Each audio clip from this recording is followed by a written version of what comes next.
Amaravati outer ring రోడ్డుకు కేంద్రం ఇచ్చే నిధుల్లో కోత పెట్టిందన్న వార్తల్లో వాస్తవం లేదని కేంద్ర మంత్రి పెమ్మసాని చంద్రశేఖర్ తెలిపారు.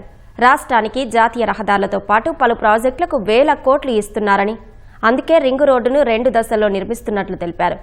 రింగ్ రోడ్డు ఏపీ అభివృద్ధికి బార్ కోడ్లా ఉండబోతుందన్నారు.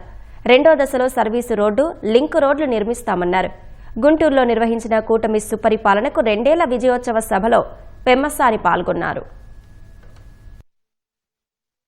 ఔటర్ రింగ్ రోడ్ దీని మీద కొంతమందికి అపోహలు ఉన్నాయి.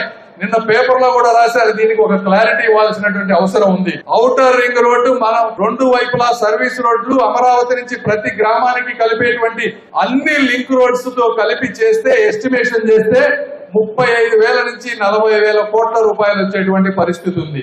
ఫేజ్ 1 గా తీసుకొని ఒక ఔటర్ సర్వీస్ రోడ్డు తీసేసి ఒక లింక్ రోడ్డు తీసేసి దీన్ని 25 నుంచి 30,000 కోట్ల రూపాయలతో తీసుకొని ముందు ఔటర్ రింగ్ రోడ్డు ఫామ్ అయితే ఫేజ్ 2 లో అవసరమైతే outer service road, link road extra కావాలంటే వేసుకుంటాం.